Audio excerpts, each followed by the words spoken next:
Vamos a poner ahí, esto total no sale por las dudas. Bueno, a la cuenta de 3, 2, 1. Bueno, doctora, la primera pregunta tiene que ver con que nos puedas contar un poquito cómo la conociste a Gladys. Bueno, yo llegué en el año 1990 a Neuquén, vine para trabajar como abogada de la UOCRA. En esa época el sindicato lo había ganado el MAS, el partido el MAS, y yo vine a trabajar como abogada. Y bueno, y yo militaba en el MAS, y ahí estaba Gladys también, y estaba Germán, su hijo. Y estuve viviendo con dos compañeras del partido, una de ellas era muy amiga de Gladys y a través de ella me hice amiga de Gladys, en el año 90. Y después de haberla conocido, ¿cuáles fueron las actividades o qué las fue uniendo a ustedes? Bueno, nosotros en esa época ella integraba PDH, además, y bueno, nos unían las actividades. Yo estaba en el partido, ella estaba en la PDH, su militancia, ya el eje de su militancia ya era en derechos humanos, y compartíamos eso. Nos hicimos amigas, empezamos a tener una relación casi familiar, y,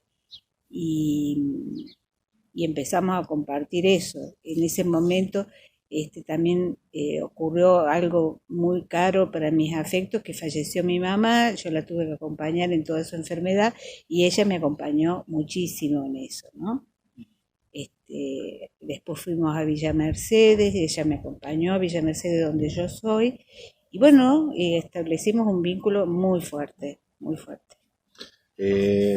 Con respecto al tema de la época de la PDH, ¿vos recordás actividades que estuvieron haciendo juntas o algún proceso, algún momento histórico que recuerdes de la época del 90 al 2000 que estuvieron haciendo juntas o que...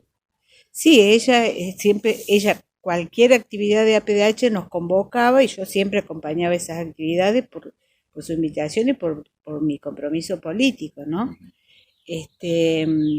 Y bueno, ocurrieron en esa década ocurrieron muchas cosas. Ocurrió la muerte de Teresa Rodríguez, entonces íbamos a Cautralco, denunciábamos, y eso ella lo hacía dentro de APDH, y yo acompañaba, por supuesto, éramos amigas aparte, ¿no?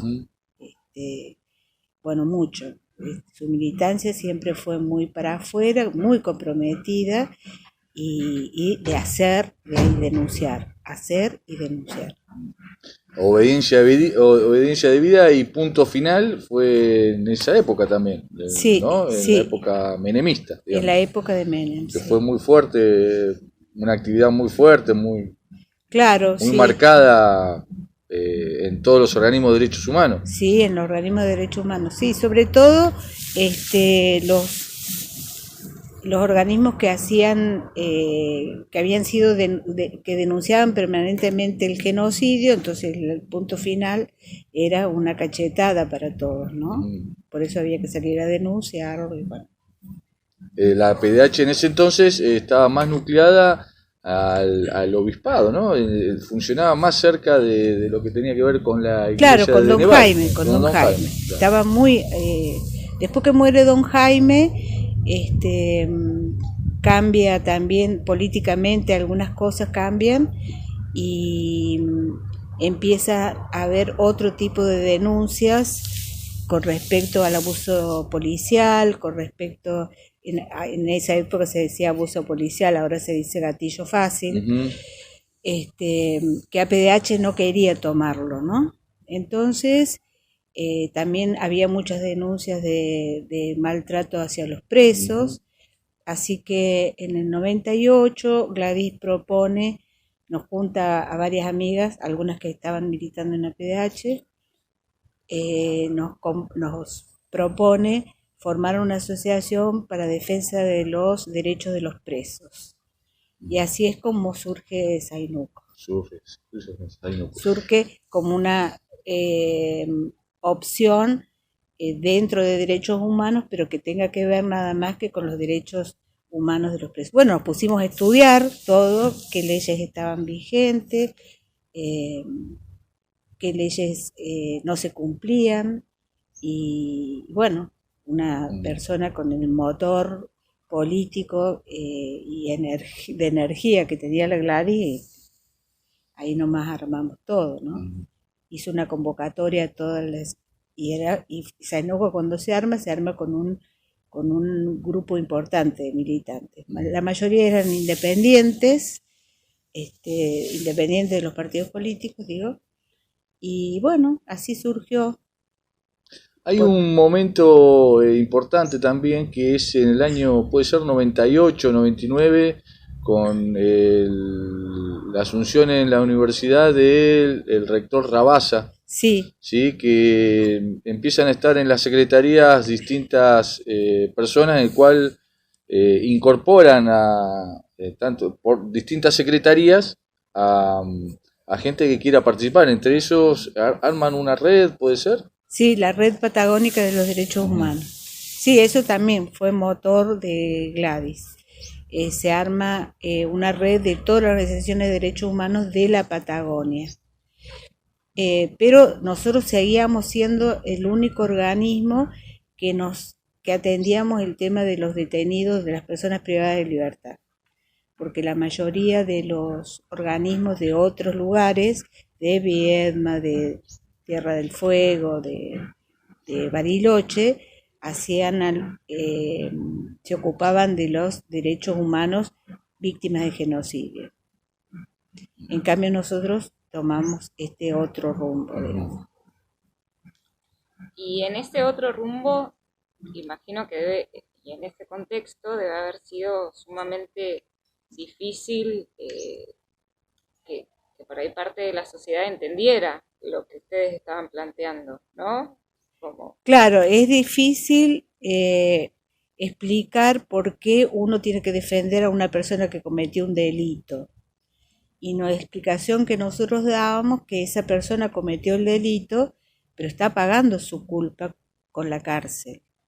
Entonces es darle la oportunidad de que cuando se pueda reintegrar a la sociedad tenga otra posibilidad de enfrentar, o sea, también de evitar que recaiga, porque la mayoría de todos los estudios que nosotros habíamos hecho, de las entrevistas con los presos, era esto, que recaían, reincidían en el delito. En cambio, si tenían un trato o una actividad diferente, ya podían reintegrarse de otra forma. Y también realizaron varias actividades en ese sentido o bajo esa línea cuando podían ingresar a las cárceles, porque en ese momento tenían la posibilidad de entrar. Sí, ¿no? Nosotros hasta el año 2004 pudimos entrar a la cárcel. Desde el 98 que surgió Zainuco hasta el 2004 ingresábamos a la cárcel, y no solamente para entrevistarnos con los presos, sino que ingresábamos a los pabellones. Y el preso que quería acercarse a Zainuco se acercaba y actuábamos de intermediarios entre el preso y su defensor, porque los defensores oficiales de la justicia no alcanzan a atender a todos, ¿no? Y después que ocurrió eso, después en un momento la policía, que es a cargo de quien está en la cárcel, ya no se bancaba mucho esta situación, ¿no? Que los presos empezaron a reclamar, a meter habeas corpus, cada cosa. Aprendieron que podían reclamar a través de habeas corpus, y entonces un día nos pusieron como excusa que por nuestra seguridad, porque había habido un intento de motín, no nos dejaron más ingresar a los pabellones. Solamente nos permitían entrevistas individuales. Y para nosotros la entrevista individual era un poco riesgoso para los propios presos, porque el tipo que se entrevista con Zainuco, después la policía lo empieza a joder porque vos te entrevistás con los derechos humanos, ¿viste? Entonces era un poco riesgoso para nosotros. Pero bueno, nunca más pudimos conseguir que nos permitieran el ingreso a los pabellones. Seguimos entrevistándolos individualmente. Hernández y Baceta, ¿sí? Los dos apellidos que Zainuco participó, que acompañó a los familiares y que salió a denunciar. ¿Cómo esa vivencia la estuvieron juntas? Sí, nosotros en el marco del juicio que se llevó a cabo a 28 policías acusados de tortura, Zainuco se constituyó en querellante, es decir, no fueron los presos los que denunciaron las torturas, sino Zainuco. Primera vez que se permite a una organización de derechos humanos constituirse en querellante en una causa de policías, ¿no? Entonces, teníamos presos que siempre entrevistábamos, que eran los que habían visto las torturas. Uno de ellos era Cristian Ibaceta, que por supuesto la policía lo hostigaba permanentemente, siempre le estaban pegando y demás. Y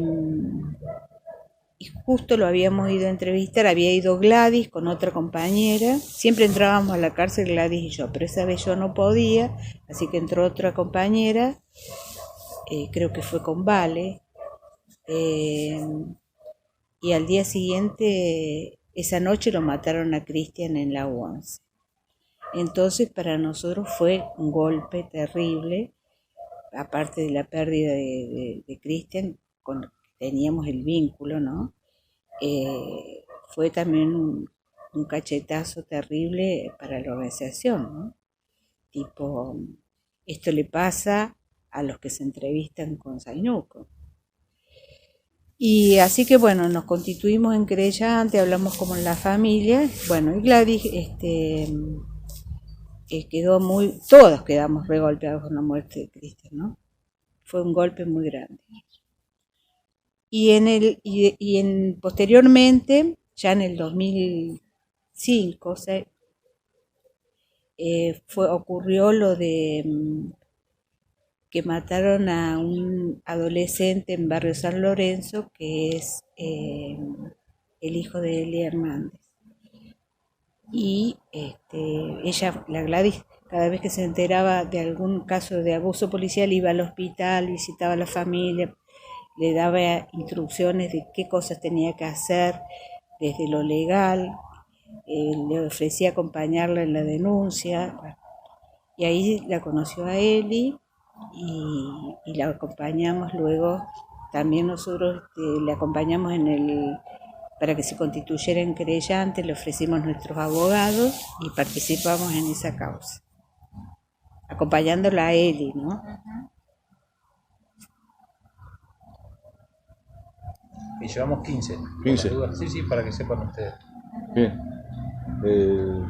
No, yo por ahí retomo un poco, haciendo como una síntesis de todo lo que vos vas comentando, como que Zainuco comenzó con una actividad exclusivamente dentro de las cárceles y cómo fue ampliando todas sus intervenciones políticas también fuera de las cárceles. Y entender a las cárceles como centros de tortura en la actualidad era algo que siempre Gladys trataba de explicarme cuando yo no entendía por qué mi tía y mi abuela estaban haciendo ese tipo de actividades, ¿no? Para vos, Gladys, ¿qué representa en ese sentido para Zainuco y para vos en particular? Y muchísimo representa, ¿no? Fue un cimiento en el tema de derechos humanos, porque yo venía de una formación política más que de derechos humanos, de ese ala. Y bueno, significó poner las bases a una militancia y a un compromiso con un sector de la sociedad totalmente ignorado y vapuleado, que es el de los privados de libertad. Y sí, significa todo un cimiento de otra forma de militancia y de otros compromisos, asumir otro compromiso. Es muy importante Gladys en mi vida.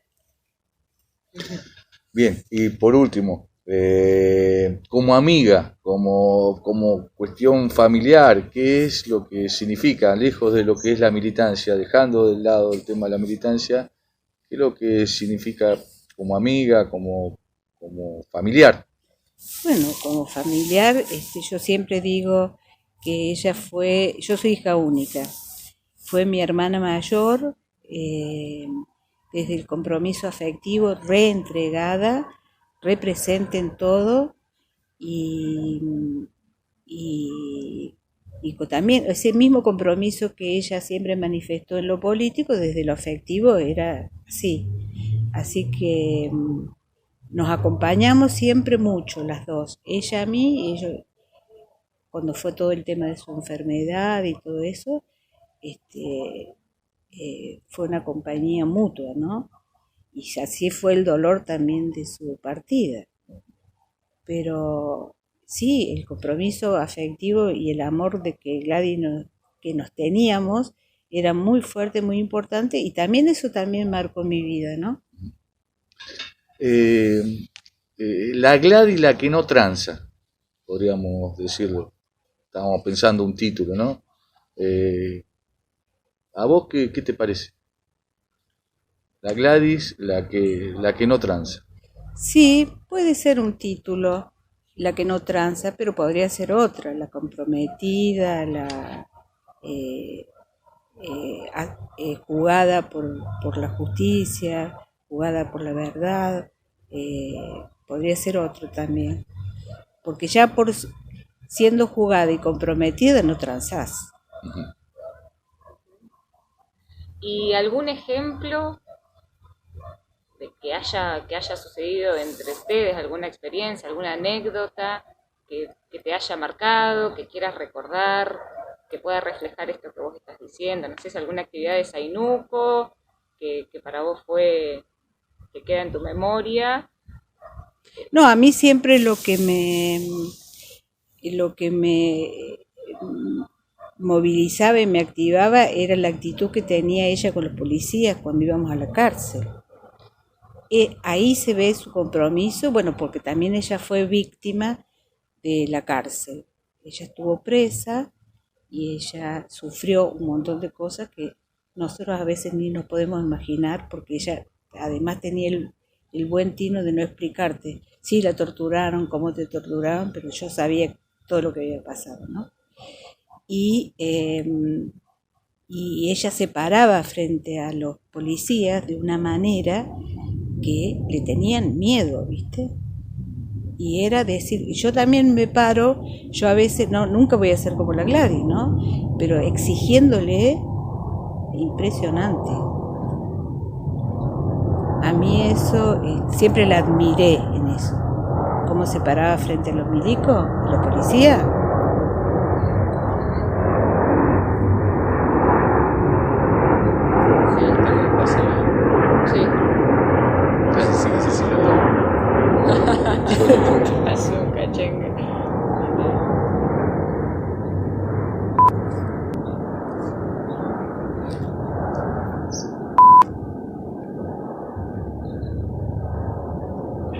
Está ahí, ¿no? Yo me quedo por ahí con ganas de preguntar,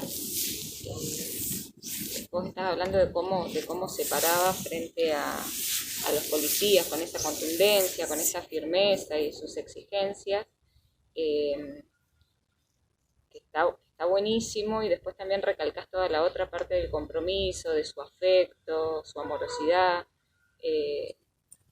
y de su creatividad también, ¿no? Con algunas actividades que yo recuerdo que han realizado en el Tribunal Superior de Justicia, también muraleadas.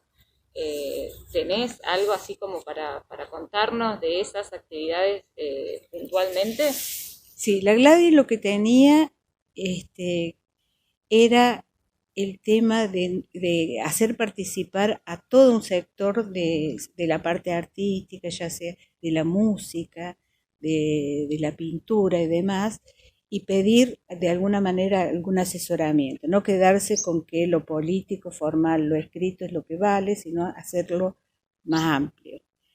Y por supuesto le salían unas ideas maravillosas, pero ella no se quedaba con que tengo esta idea, no consultémoslo con aquella que es artista plástica, con aquella que es música, que puede compartir, abrir el organismo hacia afuera y aprender de los otros también. Y entonces salían cosas maravillosas, como una vez que hicimos una puesta en escena en la puerta del Superior Tribunal. Estábamos denunciando las requisas que se le hacen a los familiares de los presos para ver a sus familiares, y una de las requisas que le hacían a las mujeres que iban a ver a sus maridos presos era la requisa vaginal. Nosotros hicimos una presentación y eso conseguimos que nunca más se le hiciera a nadie requisa vaginal en la cárcel. Hicimos un acting, como le dicen ahora, frente al Superior Tribunal, y armamos toda una cuestión de cómo pasar representando, ¿no? Así histriónicamente esa situación. Y ella se puso de policía. Buscamos un disfraz de policía y estaba con un machete ahí. Esto es, siempre lo recuerdo así. Bueno, y nos divertimos mucho. La pasamos bien. Me acuerdo que mi hijo Pedro estaba de chorro, era el chorro que lo requisaban. Nos divertimos mucho, sí. Y la última, que por lo menos yo quiero hacer, es algún domingo que recuerdes. Ay, los domingos maravillosos. Bueno, los domingos eran muy lindos. Siempre nos regalaba unos ñoquis exquisitos y un tuco sabrosísimo. Y bueno, disfrutábamos mucho de los domingos. Ella empezaba de temprano, porque haciendo los ñoquis y todo eso. Y bueno, con una cuestión familiar muy fuerte, muy amorosa, y no se quedaba tampoco con la familia, sino que siempre por ahí había algún amigo, porque muy abierta ella con los afectos. Así que sí, se extrañan los domingos en la Gladys. Listo.